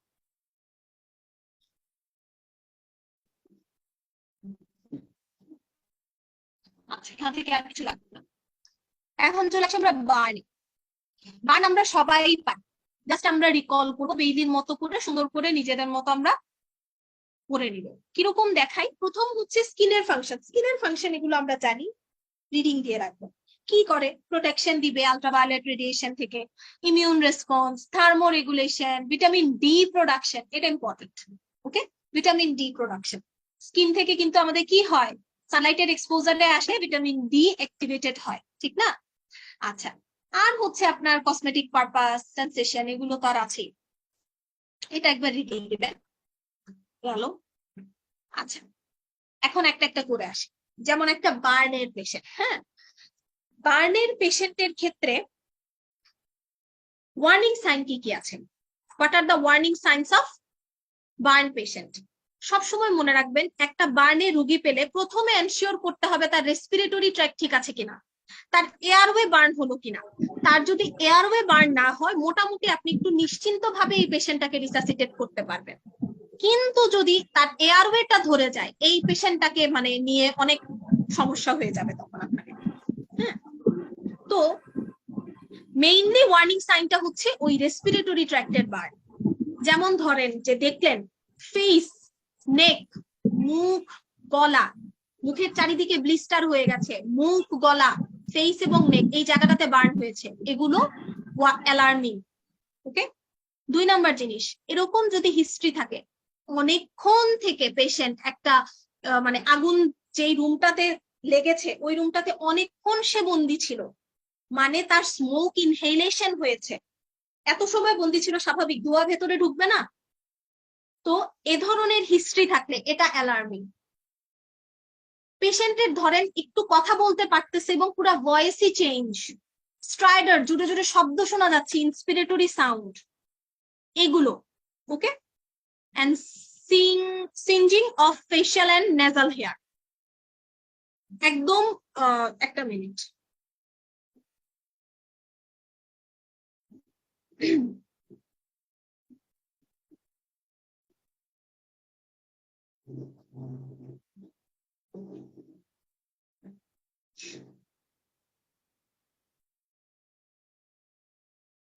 আচ্ছা, singeing of facial and nasal hair, এটা হচ্ছে কি ওই যে পোড়া আর কি, চুল পুড়ে যাওয়া। ফেশিয়াল আর নেজাল হেয়ার, চুল পুড়ে গেলে কালো কালো বোঝা যাবে না, এই টাইপের দেখা যাচ্ছে, এগুলো অ্যালার্মিং। ওকে, সো এই অ্যালার্মিং সাইন গুলো আমরা অবশ্যই দেখব। ওকে, কেন এই একটা জিনিস বার্নের পেশেন্টের 1 নম্বরে হচ্ছে অ্যালার্মিং সাইন কি কি আছে, ওয়ার্নিং সাইন কি কি আছে, এটা এমসিকিউ এর জন্য খুবই গুরুত্বপূর্ণ। 2 নাম্বার জিনিস, একটা বার্নের পেশেন্টের ইমিডিয়েট কজ অফ ডেথ কিন্তু এই মেটাবলিক পয়জনিং এর জন্য হতে পারে। মেটাবলিক পয়জনিং কি জিনিস আমি বলি, এটা হলো যে নরমালি কি হবে, একটা জায়গায় আগুন লাগলে ওখানের মধ্যে বেসিক্যালি হচ্ছে যত কার্বনেশিয়াস ম্যাটেরিয়াল থাকে ওখান থেকে কার্বন মনোক্সাইড তৈরি হয়। আমরা সবসময় পড়তাম না যখন পিচ্ছি ছিলাম, নীরব ঘাতক কাকে বলা হয়, কার্বন মনোক্সাইডটাকে আমরা বলতাম সাইলেন্ট কিলার বা নীরব ঘাতক। এটা হচ্ছে সাইলেন্টলি কিল করতে পারে। কিভাবে, সেটা হলো নরমালি আপনি যখন ইন্সপিরেশনের সাথে অক্সিজেন নিবেন, সাথে সাথে দৌড়ায় হিমোগ্লোবিন চলে আসে, দুইজন একজন আরেকজনকে মাথায় নিয়ে হেঁটে হেঁটে অক্সিজেনকে ক্যারি করে দিয়ে আসে সেলুলার লেভেলে। এটাই হচ্ছে নর্মাল, যে হিমোগ্লোবিন অক্সিজেনকে দেখলে দৌড়ায় আসে। কিন্তু ধরেন যে হিমোগ্লোবিন আসতেছে দৌড়ায়, অক্সিজেনও আছে, এটার পাশে কার্বন মনোক্সাইডও দাঁড়ানো আছে, তখন ঘটনাটা কি হয়, হিমোগ্লোবিন দৌড়ায় এই সময় আর অক্সিজেনের কাছে যায় না, তার বেশি অ্যাফিনিটি কাজ করে কার্বন মনোক্সাইডের প্রতি। ওকে, এটা মনে রাখতে হবে, 250 গুণ বেশি অ্যাফিনিটি কিন্তু হিমোগ্লোবিনের থাকে কার্বন মনোক্সাইডের প্রতি। তো যখন একটা বার্নের পেশেন্টের এরকম কার্বন মনোক্সাইড ইনহেলেশন হয়, তখন সাথে সাথে দেখা যায় যে অক্সিজেনের সাথে হিমোগ্লোবিন বাইন্ড করে না, তখন হিমোগ্লোবিনটা দৌড়ায় গিয়ে কার্বন মনোক্সাইডকে ধরে ফেলে এবং আলটিমেটলি দেখা যায় যে এই কার্বন মনোক্সাইডটা কি হচ্ছে, টিস্যু লেভেলে যাচ্ছে, পয়জনিং করতেছে। তো এটা খুব ইম্পর্টেন্ট যে carbon monoxide poisoning is the most common immediate cause of death from fire. এটা এসবিতে পড়বেন। ওকে, 3টা জিনিস লিখে রাখেন, এটা কাজে দিবে। Mode of death of burn patient, mode of death, 3টা মোড অফ ডেথ। একটা হচ্ছে এই যে বললাম মেটাবলিক পয়জনিং, এটা একটা মোড অফ ডেথ। 2 নাম্বার হচ্ছে রেসপিরেটরি অ্যারেস্ট, যদি এয়ারওয়ে বার্ন হয়, রেসপিরেটরি মাসেল গুলো প্যারালাইজড হয়ে আলটিমেটলি রেসপিরেটরি অ্যারেস্টে পেশেন্ট মারা যায়। 3 নাম্বার মোড অফ ডেথ কিন্তু রেনাল ফেইলিয়ার, এটা মনে রাখবেন। এই 3টা জিনিস লিখে রাখেন, এগুলো কাজে দিবে, এগুলো আমার খুব কাজে দিছিল পরীক্ষায়, এজন্য আমি এগুলো সবসময় নোট করে রাখি। কি হয় জানেন, রেনাল ফেইলিয়ার কেন হয়? রেনাল ফেইলিয়ার হয় কারণ হচ্ছে রেবডোমায়োলাইসিস হয়, বার্নের পেশেন্টের স্কেলেটাল মাসেল গুলো ভাঙতে শুরু করে, লাইসিস হতে শুরু করে, তখন এখান থেকে একটা পয়জনিং ম্যাটেরিয়াল বের হয়, খারাপ জিনিস বের হয়, মায়োগ্লোবিন। এই মায়োগ্লোবিন উরিয়ার কারণেই দেখা যায় পেশেন্টের রেনাল ফেইলিয়ার হয়। সো 3টা মোড অফ ডেথ একটা বার্নের পেশেন্টের, একটা হচ্ছে আপনার হতে পারে মেটাবলিক পয়জনিং এর জন্য, 2 নাম্বার হচ্ছে রেসপিরেটরি অ্যারেস্ট, 3 নাম্বার হচ্ছে রেনাল ফেইলিয়ার। ওকে, এগুলো মনে রাখিয়েন। আচ্ছা, কেউ একজন বলতে পারবেন আমাকে একটা বার্নের পেশেন্টের কি কি ধরনের শক হতে পারে? বার্নের পেশেন্ট শকে যাবে না? কি ধরনের শক হতে পারে? Hypovolemic shock, very good, hypovolemic shock. আর septic shock, very good, septic shock. আর আর খুব পেইনফুল না burn? Neurogenic shock. Very good, neurogenic shock. Okay, 3 ধরনের শকই হতে পারে। নিউরোজেনিক শক হতে পারে, সেপটিক শক হতে পারে, হাইপোভলিউমিক তো অবশ্যই হবে, ভলিউম লস হবে। এগুলো লিখে রাখেন। ওকে, আমি আসলে পড়াই কিভাবে, আমি হচ্ছে এক্সাম ওরিয়েন্টেড ভাবে পড়াই।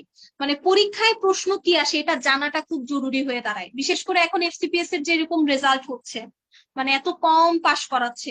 তো এক্ষেত্রে হচ্ছে সবচেয়ে ইম্পর্টেন্ট পরীক্ষায় প্রশ্নটা কেমন আসে এটা জানা। এই জন্য হচ্ছে আমি মানে নোট করায় দেওয়ার ট্রাই করি আর কি। এগুলো থেকেই প্রশ্ন আসে, এর বাইরে আসে না। এগুলোই ঘুরায় পেঁচায় স্যারেরা, মনের মাধুরী মিশায় পেঁচায় পেঁচায় পেঁচায় দেয়। সো আপনি যদি জিনিসটা বুঝেন এমনিতেই অ্যান্সার করতে পারেন। আচ্ছা, গেল মেটাবলিক পয়জনিং। মেটাবলিক পয়জনিং এর পরে হচ্ছে এই জিনিসটা পড়বেন যে dangers of smoke, hot gas or steam inhalation, কোনটাতে কি হয় আমি বলি। এগুলো থেকে পরীক্ষায় প্রশ্ন আসে। যেমন হট গ্যাস ইনহেলেশনের কারণে পেশেন্টের ল্যারিঞ্জিয়াল ইডেমা হতে পারে। স্টিম ইনহেলেশনের কারণে হতে পারে সাবগ্লটিক বার্ন। এগুলো খেয়াল করতে হবে, সাবগ্লটিক বার্ন। স্মোক ইনহেলেশনের কারণে রেসপিরেটরি ফেইলিয়ার হতে পারে। ওকে, আরেকটা জিনিস মনে রাখিয়েন যে ফুল থিকনেস বার্ন যেগুলো থাকে সবকিছু নষ্ট হয়ে গেছে, স্কিনের কোনো নার্ভ এন্ডিং বাকি নাই, একদম মাসেল নার্ভ পর্যন্ত চলে গেছে, সব নষ্ট করে ফেলছেন। এই টাইপের ফুল থিকনেস বার্নে দেখা যায় আলটিমেটলি পেশেন্ট আর শ্বাসই নিতে পারে না। কেন? ওই মেকানিক্যাল ব্লক হয়ে যায়। আমাদের নর্মালি কি হয়, শ্বাস নিলে রিবগুলো বাইরের দিকে মুভ করে, এক্সপিরেশনের সাথে ভেতরে মুভ করে, রিবের মুভমেন্ট হয়, থোরাসিক কেজের মুভমেন্ট হয়। এই মুভমেন্ট ব্লক হয়ে যায়, যার কারণে পেশেন্টটা শ্বাস নিতে পারে না, তখন মরে যায়। এই ফুল থিকনেস বার্নে কিন্তু মেকানিক্যাল ব্লকেজ হয়, এটা মনে রাখবেন। ওকে, আচ্ছা। আপু এটা কি কন্ট্রাকচার বলা যাবে না?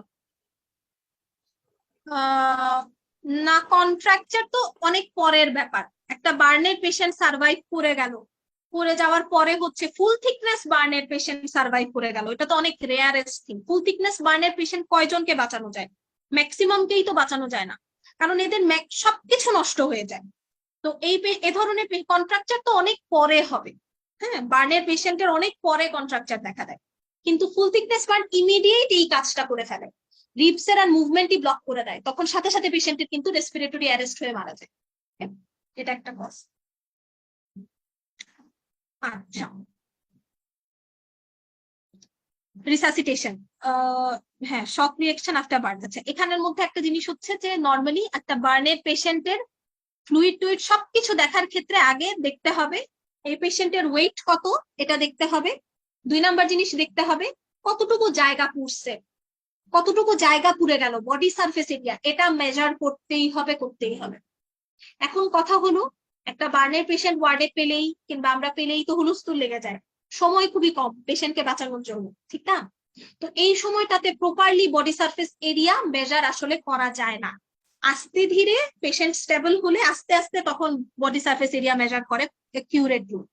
একদম চোখের দেখায় অ্যাপ্রক্সিমেট একটা বডি সারফেস এরিয়া মেজার করে পেশেন্টটাকে প্রথমে ফ্লুইড স্টার্ট করতে হয়। তো এই জিনিসটা কিভাবে দেখে ওইটা আমি বলতেছি। একটা ইনফরমেশন জাস্ট এখানে বলা আছে যে রিসাসিটেশন কার লাগবে, সেটা হলো বড়দের ক্ষেত্রে, অ্যাডাল্টের ক্ষেত্রে যদি 15% বেশি বডি সারফেস এরিয়া পুড়ে যায়, এই পেশেন্টের রিসাসিটেশন সাথে সাথে দরকার বড়দের ক্ষেত্রে। আর মনে রাখবেন বাচ্চাদের ক্ষেত্রে মোটামুটি 10% পুড়ে গেলেই তার রিসাসিটেশন শুরু করে ফেলতে হবে। ওকে, এই দুটা জিনিস মনে রাখেন, বড়দের ক্ষেত্রে 15, বাচ্চাদের ক্ষেত্রে 10%। শেষ। এখন বলাছিলাম যে আমরা বেসিক্যালি দেখিটা কিভাবে, হ্যাঁ দেখি কিভাবে ওইটা একটু বলি। চোখের দেখায় দেখা হচ্ছে ওই রোল অফ 9, হ্যাঁ রোল অফ 9, যেটাকে আমরা বলি ওয়েলেসি রোল অফ 9। এটা হলো ওই যে ধরা হয় আর কি, যে আপার লিম্ব 9%, হেড 9%, লোয়ার লিম্ব 18, মানে দুই দিকের লোয়ার লিম্ব 18, তারপরে হচ্ছে বাটক, আর মানে লোয়ার লিম্বের সামনের দিকটা 18, লোয়ার লিম্বের পেছনের দিক বাটক, এগুলো 18, তারপরে হচ্ছে 1% বাকি যেটা থাকে সেটা হচ্ছে আপনার জেনিটাল। এভাবে দেখি। এখন সমস্যা হয়ে যায় যে আসলে ওভাবে মানে এটা হচ্ছে অ্যাপ্রক্সিমেট একটা আইডিয়া। এটা আমি এই জায়গাটা থেকে বলতেছি যে রুল অফ 9টা হচ্ছে ফার্স্ট অ্যাপ্রক্সিমেশন অনলি। ওয়ার্ডে আসতো, সময় খুবই কম, অনেকটুকু পুড়ে গেছে। আপনি এখন বসে বসে হাত দিয়ে দিয়ে মাপতে পারবেন না, এই সময় নাই, তাকে ফ্লুইড দিতেই হবে। তো এক্ষেত্রে ওই মোটামুটি কতটুকু পুড়ছে, হাত পুড়ছে, পা পুড়ছে, পায়ের পেছন, হাতের পেছন, এরকম দেখে রুল অফ 9 দিয়ে মেপে মেপে একটা অ্যাপ্রক্সিমেট বডি সারফেস এরিয়া বের করে ফ্লুইড শুরু করা হয়। কিন্তু দেখার অ্যাপ্রোপ্রিয়েট ওয়ে হচ্ছে ছোট ছোট বার্ন যদি থাকে পেশেন্টের হাত দিয়ে মাপতে হয়।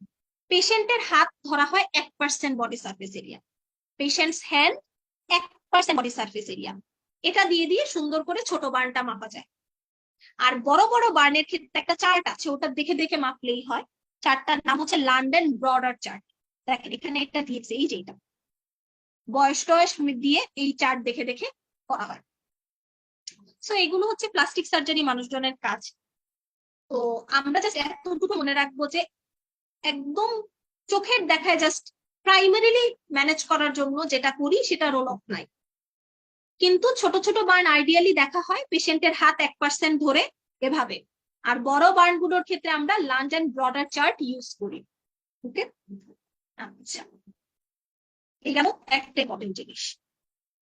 আর হচ্ছে এখান থেকে আরেকটা জিনিস লাগবে, সেটা হচ্ছে হ্যাঁ, এখন আমরা চলে আসি বার্নের পেশেন্ট পেলে আমরা কি করব, কিভাবে কি করব। হ্যাঁ, ট্রিটমেন্টটা করে ফেলি। এটা হলো একটা বার্নের পেশেন্ট আপনি পেলেন, সাথে সাথে হসপিটালে আনতেও তো সময় লাগবে। হসপিটালে আসার আগ মুহূর্তে তার ট্রিটমেন্ট কি হবে, প্রি হসপিটাল কেয়ার কি হবে। নর্মাল জিনিস, প্রথমে ফার্দার বার্ন মানে তাকে পোড়া জায়গাটা থেকে অবশ্যই সরাই ফেলতে হবে। একটা সেফ প্লেসে নিয়ে আসবেন, কাপড় দিয়ে পেঁচাই ফেলতে হবে, ঠান্ডা পানি দিতে হবে, কুল করতে হবে। কুলিং এর নিয়ম আছে, এখানে বলতেছে মিনিমাম 20 মিনিট কুলিং করতে হবে, তবে ভালো হয় যদি 1 ঘন্টা পর্যন্ত করা যায়। ওকে, গেল। ব্যথার ওষুধ দিবেন অবশ্যই, কারণ এত ব্যথা থাকে।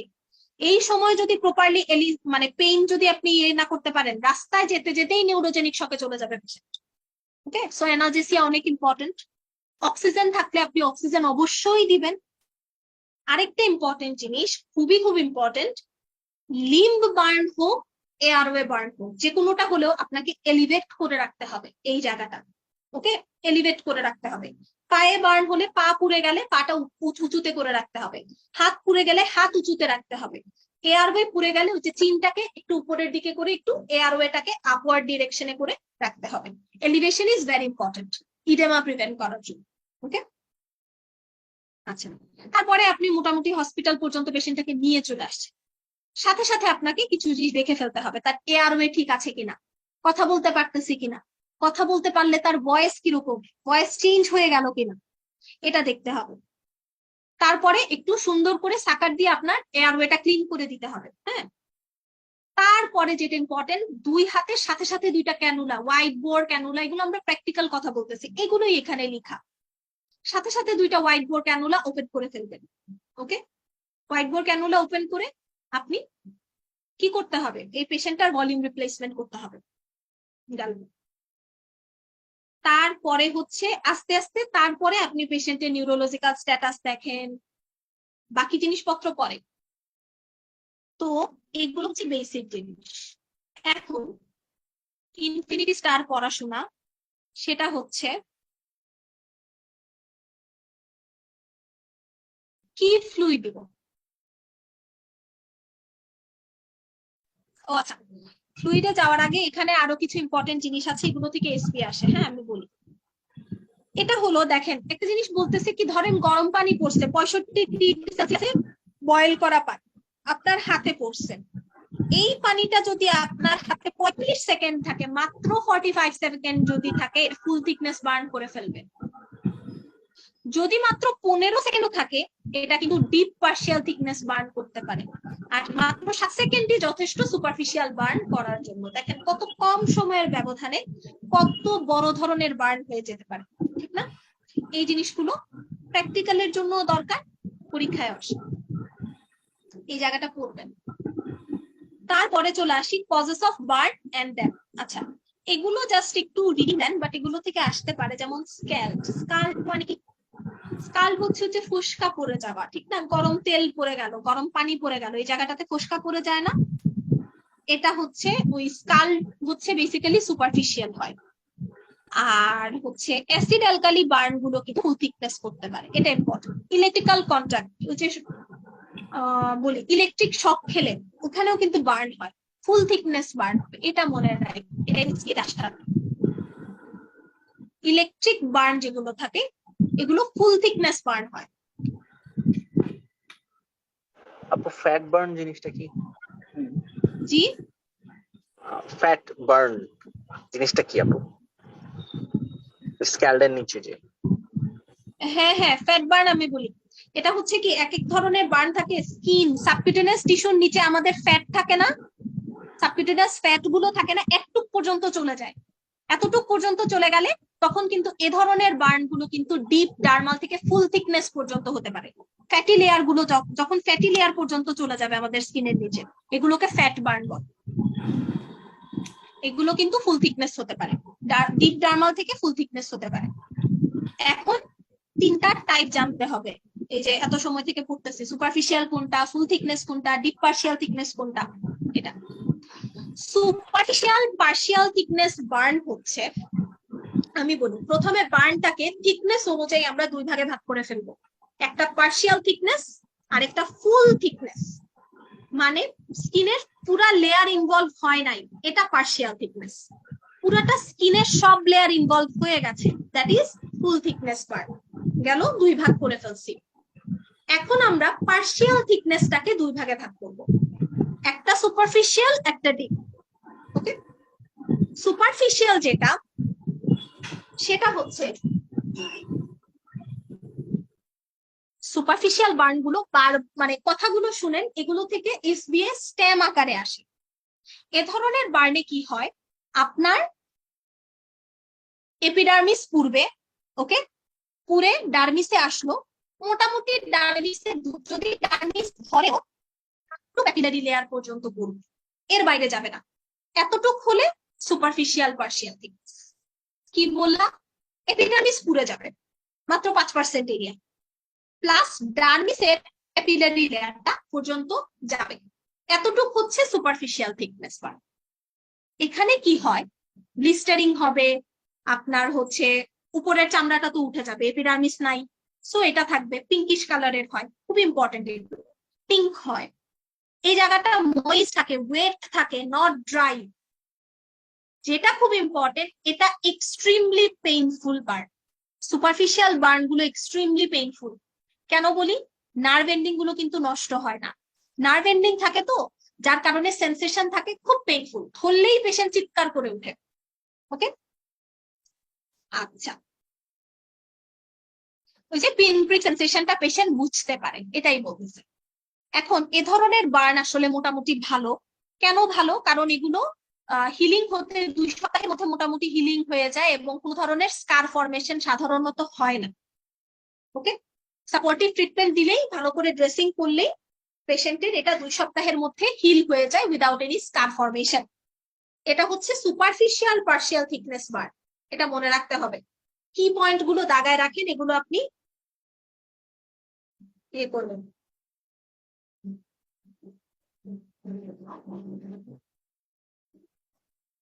আচ্ছা, deep partial thickness. Deep partial থিকনেসে দেখা যায় কি, যে এখানের মধ্যে ওই ডিপ পার্টটাও ধরে ফেলে, রেটিকুলারটাও ধরে ফেলে। ওকে, তো এপিডার্মিস তো নাই একদম, এখানে রেটিকুলারটাও ধরে ফেলছে। তখন হয় কি, যে এই জায়গাটাতে সেন্সেশন নাই, নার্ভগুলো নষ্ট হয়ে যায়। হ্যাঁ, তো sensation is reduced and the patient is unable to, মানে এ ধরনের পেশেন্টকে আপনি ছুরি দিয়ে একটা কোপ দিলেও বুঝতে পারবে না, এই জায়গাটা নার্ভ এন্ডিং থাকে না, তার কোনো সেন্সেশন থাকে না। সো সেন্সেশন মানে কমে যায়, অনেকটুকু কমে যায়, বিশেষ করে কমে যাবে সেন্সেশন, বিশেষ করে আপনি শার্প ব্লান্ট এগুলোর ডিফারেন্সটা তেমন একটা বুঝতে পারে না। ওকে, আচ্ছা, তো ডিবার্নগুলো হিল হতে 3 সপ্তাহ অথবা এর চাইতে বেশি সময় লাগে। তবে খারাপ জিনিস হচ্ছে ডিবার্নে স্কার হয়, হাইপাটফ হয়, স্কার হয়, এটা। আর আপনার ফুল থিকনেস বার্ন যেটা একদম সব শেষ। হোল অফ দ্য ডার্মিস, মানে এখানে দেখা যায় যে ডার্মিসের কোনো কিছুই আর বাকি নাই, একদম নিচ পর্যন্ত ধরে যায়, মাসেল লেয়ার পর্যন্ত চলে যায় পুড়তে পুড়তে, মানে অনেক ডিপ বার্ন হয়। এটা হচ্ছে full thickness burn. Clinically they have a hard leathery feel, এটা একটা কথা, হার্ড লেদারি ফিল হয়। ওকে, আর কালো হয়ে যায় স্কিনটা, এবং সেন্সেশন তো একদমই থাকে না, পেইনও থাকে না, ব্লিডিংও হয়। এটা একটা কথা। সো বিশেষ করে এটা থেকে এসবিএ আসে, সুপারফিশিয়াল পার্শিয়াল থিকনেস সিনারিও দিয়ে আসে, এটা পারতে হবে। এখন আমরা একটু তাড়াতাড়ি করে পড়ে ফেলি, সেটা হলো আমরা কি করব, কি ফ্লুইড দেব। বেসিক্যালি আমরা ক্রিস্টালয়েড সলিউশন দেই। কি দেওয়া যায় কি জানতে হবে, কারণ এগুলো থেকে আপনার এমসিকিউ আসে। আপনি ক্রিস্টালয়েড চুজ করতে পারেন, আপনি কলয়েড চুজ করতে পারেন, আর হচ্ছে হাইপারটোনিক স্যালাইনও চুজ করা যায়, বাট আমরা এটা করি না। আমরা বেসিক্যালি ক্রিস্টালয়েড দিই। ক্রিস্টালয়েডের মধ্যে আমরা কোনটা চুজ করি, হার্টম্যান সলিউশন অথবা ইন্ডার্স ল্যাকটেট, এটাই হচ্ছে আমাদের চয়েস অফ ফ্লুইড। ওকে, কিন্তু অবশ্যই বার্নের পেশেন্টকে ব্লাড দিতেই হবে আপনাকে। কখনোই ব্লাডের রিপ্লেসমেন্ট ফ্লুইড হতে পারে, কারণ এ ধরনের ফ্লুইডের অক্সিজেন ক্যারিং ক্যাপাবিলিটিটা হচ্ছে 0%। ওকে, একটা মিনিট।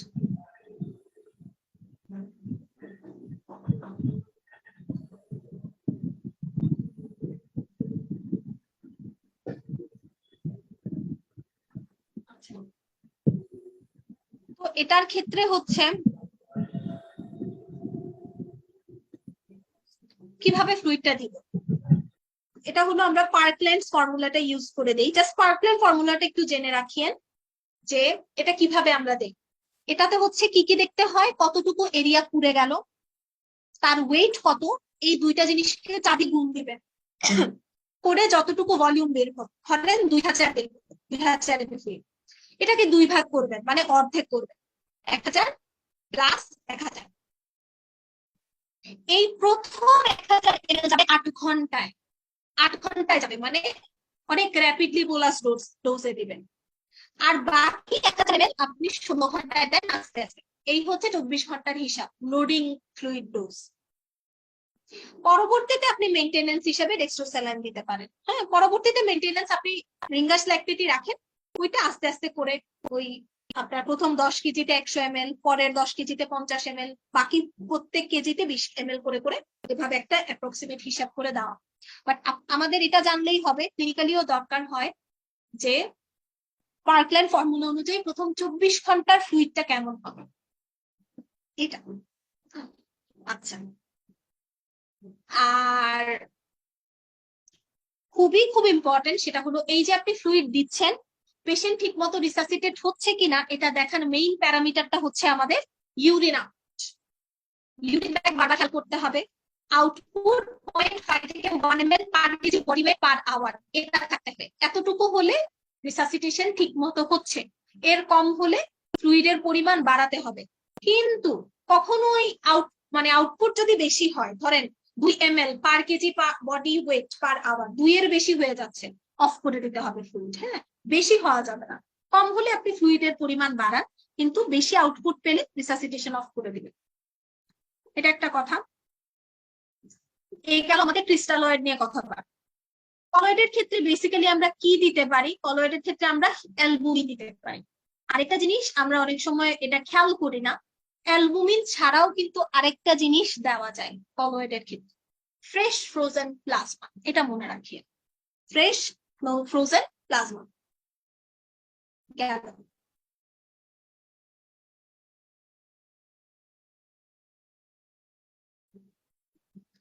ট্রিটমেন্টের ক্ষেত্রে ওইরকম কিছু না, ড্রেসিংটাই মেইনলি করতে হয়। আর যদি বড়সড় বার্ন হয় তখন হচ্ছে আমরা গ্রাফট অথবা ফ্ল্যাপ ইউজ করি। খুব ইম্পর্টেন্ট 3টা এসপিএ বলে ফেলি আমি আপনাদেরকে, এর বাইরে আর বার্ন থেকে কিছু করার নাই। সেটা হলো 1 নাম্বার জিনিস, একটা বার্নের পেশেন্টের ইনফেকশনের জন্য কোন অর্গানিজম রেসপন্সিবল বলেন? Pseudomonas. Very good, pseudomonas aeruginosa. ইনফিনিটিস একটা এসপিএ ফর মাইক্রোবায়োলজি। একটা বার্নের পেশেন্টের মেইন পজিটিভ অর্গানিজম ইনফেকশনের জন্য দায়ী সিউডোমোনাস এরুজিনোসা। তাছাড়া আরো হচ্ছে আরেকটা করতে পারে ওই যে এমআরএসএস স্ট্রেইনটা, হ্যাঁ, ওই স্ট্যাফাইলোকক্কাস অরিয়াসের আপনার মেথিসিলিন রেজিস্ট্যান্ট যে স্ট্রেইনটা, এটাও করতে পারে। তবে এসবি এর জন্য দরকার সিউডোমোনাস। 2 নাম্বার জিনিস, একটা বার্নের পেশেন্টের ক্ষেত্রে আমরা যে ড্রেসিং করি, এটার ক্ষেত্রে কোন লোকাল অ্যানেস্থেটিক ইউজ করা হয় জানেন কি কেউ? এটা আপনার ওই লোকাল অ্যানেস্থেসিয়ার চ্যাপ্টারটাতেই আছে, জাস্ট বার্নে Ketamine. একসাথে করে বলতেছি। ক্যাটামাইন ভেরি গুড, ভেরি গুড, তা তো সব পারেন। Ketamine, ঠিক না? দেখো 2টা। 3 নাম্বার কোশ্চেন, 1 নাম্বার বললাম অর্গানিজম কি, 2 নাম্বার বললাম লোকাল অ্যানেস্থেটিক। 3 নাম্বার, একটা বার্নের পেশেন্টের কি ধরনের আলসার হতে পারে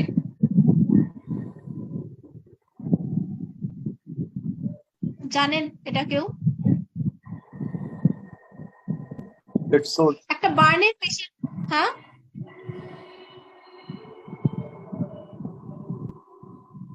কার্লিং আলসার, কুশিং আলসার, এগুলো নাম শুনছেন? বার্নের পেশেন্টের কার্লিং আলসার হয়, এটা মনে রাখেন। এগুলো এসবিএ তে আসে।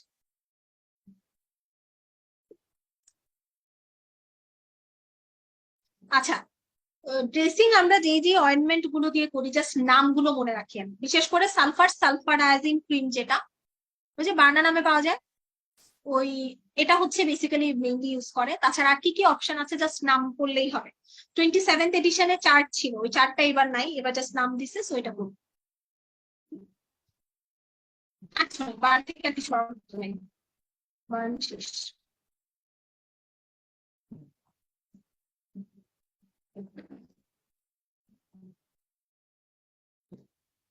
তাহলে এটা এতটুকু হচ্ছে আজকের ক্লাসের পড়াশোনা। আপনারা স্কিন এবং বার্ন এই দুটো চ্যাপ্টার আমি যা যা বলে দিলাম এগুলো আগে পড়ে নিন। আমি কখনো আপনাদেরকে নিষেধ করবো না যে পুরো চ্যাপ্টার পড়বেন না। কারো যদি ইচ্ছা থাকে কিংবা পড়তে চান অবশ্যই A to Z পড়তে পারেন, কিন্তু আমি যেটা পড়াইলাম যে এখন মাত্র হাতে 2 মাস আছে সময়, যদি জুলাই সেশনে বসতে চান, সময় কম, এক্সাম ওরিয়েন্টেড ভাবে পড়াশোনা করলে এখন বেনিফিটেড হবেন বেশি। এজন্য এই দুটো চ্যাপ্টার থেকে আপনার কতটুকু এফোর্ট দিতে হবে এগুলো জাস্ট একটু গুছায় বলে দিলাম। আপনারা যদি পড়তে চান প্রথমে আগে এই ইনফরমেশন গুলো পড়ে বাকি যা ইচ্ছা তা করেন, কোনো সমস্যা নেই। তো এগুলো হচ্ছে পরীক্ষায় আসে বেশি। ওকে, আচ্ছা, এখন কারো কোনো সমস্যা থাকলে বলতে পারেন। পিডিএফটা আমি সাথে সাথেই দিয়ে দিব, কারো কোনো সমস্যা থাকলে বলতে পারেন, কিংবা কোনো কিছু জানার থাকলে বলতে পারেন।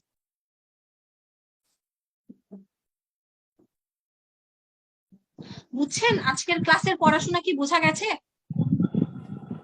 জি আপু। আপু একটু মানে কেমিক্যাল বার্ন, ইলেকট্রিক বার্ন আর হচ্ছে ইলেকট্রিকিউশন, মানে এই কেমিক্যাল বার্ন, ইলেকট্রিক বার্ন আর কোল্ড ইনজুরি, এইটির মধ্যে ডিফারেন্সটা মানে কিভাবে করব? কি কি বার্ন বলেন? ইলেকট্রিক বার্ন, ইলেকট্রিক, আর হ্যাঁ, কেমিক্যাল বার্ন আর কোল্ড ইনজুরি, মানে এগুলোর মধ্যে ডিফারেন্সিয়েটেড মানে কিভাবে করব? মানে প্রত্যেকটা কি মানে ইন্ডিভিজুয়াল ডিফারেন্সিয়েটেড পয়েন্ট আছে যে ইজিলি মনে রাখতে পারবো? ইলেকট্রিক বার্নের অবশ্যই আছে, এন্ট্রি পয়েন্ট এক্সিট পয়েন্ট থাকে ইলেকট্রিক বার্নে, হচ্ছে কোনটা থাকবে, মানে হচ্ছে যে বার্ন হওয়ার এরকম 2টা পয়েন্ট থাকে, একটা এন্ট্রি পয়েন্ট, একটা এক্সিট পয়েন্ট থাকে, এবং ফুল থিকনেস বার্ন হয় ইলেকট্রিক বার্নে। কাজ যেমন ইলেকট্রিক বার্ন কখন কখন হতে পারে, আপনার ইলেকট্রিক শক খেলে হয়, বজ্রপাতে যে মৃত্যু, এ ধরনের পেশেন্টে ইলেকট্রিক বার্ন পাওয়া যায়, কিন্তু ফুল থিকনেস বার্ন পাওয়া যায়, ঠিক না? তো ইলেকট্রিক বার্ন গুলোতে আপনার এন্ট্রি ওন এক্সিট টোন এগুলো পাওয়া যায়, হ্যাঁ, দুটো পয়েন্ট পাওয়া যায়। আর যেটা বললেন কেমিক্যাল বার্ন যেগুলো থাকে, অ্যাসিড অ্যালকালির বার্ন গুলো, এগুলো আসলে আপনার কতটুকু স্ট্রেংথের কেমিক্যাল দিয়ে হচ্ছে এটার উপরে ডিপেন্ড করে। তো অনেক সময় কিছু কেমিক্যাল বার্নে সুপারফিশিয়াল হতে পারে, শুধু চামড়াটা পুড়ে গেছে, কিছু বার্নে আবার অনেক ডিপ পর্যন্ত চলে যেতে পারে, একদম সব পুড়ে ছাই হয়ে গেছে। যেমন একটা অ্যাসিড, হাইড্রোক্লোরিক অ্যাসিড পড়লো কিংবা সালফিউরিক অ্যাসিড পড়লো, ঠিক না? হতে পারে না, ল্যাবে কাজ করতেছে, অ্যাসিড পড়ে গেল হাতে। কিংবা অনেক সময় যে অ্যাসিড মারে না মুখে মেয়েদেরকে, তখন এই যে ক্রিমিনাল অফেন্স যেগুলো থাকে আর কি, এগুলোর ক্ষেত্রে দেখা যায় কি যে একদম ফুল থিকনেস বার্ন হয়ে যায়। আবার কারো কারো ক্ষেত্রে দেখা যায় হালকা অ্যাসিডের ইয়ে পড়লে সুপারফিশিয়াল বার্ন হয়, চামড়াটা নষ্ট হয়ে যায়, ডিসফিগারমেন্ট হয়ে যায়। অ্যাসিড কেমিক্যাল বার্নের ক্ষেত্রে ওটা স্ট্রেংথের উপরে ডিপেন্ড করতেছে। আর আরেকটা কি বললেন? Cold injury. কোল্ড, ঠান্ডা না কোল্ড? ঠান্ডা, কোল্ড। ঠান্ডা ঠান্ডা ঠান্ডা কোল্ড। ওটা তো ফ্রস্ট বাইট। ওটা কোল্ড ইনজুরি তো ওরকম কিছু মানে আইডেন্টিফাইং পয়েন্ট নাই তো। কোল্ড ইনজুরির ক্ষেত্রে তো আর ওরকম কিছু নাই। ইলেকট্রিক অ্যাসিড বার্ন হ্যাঁ। আর হচ্ছে অ্যালকালাইন বার্নের মধ্যে alkaline burn is more dangerous কেন? হ্যাঁ হ্যাঁ অবশ্যই অবশ্যই অ্যালকালাইন বার্নটা মোর ডেঞ্জারাস, তবে অ্যাসিডটাকেও আপনি ডেঞ্জারাস কম বলতে পারবেন না। এখানে সুন্দর করে বলা আছে স্ট্রেংথের উপরে ডিপেন্ড করে। যদি একটা উইক স্ট্রেংথের দেওয়া হয়, ধরেন একই অ্যাসিড, হ্যাঁ মুখে মারলো সালফিউরিক অ্যাসিড, এখন ধরেন একজনের মুখে যদি 1% মারা হয় তার সুপারফিশিয়াল হবে, একজনের মুখে যদি 10% মারা হয় তার ডিপ হবে, এরকম ব্যাপারটা আর কি। আচ্ছা, আর কে কোনো প্রশ্ন করতে চান?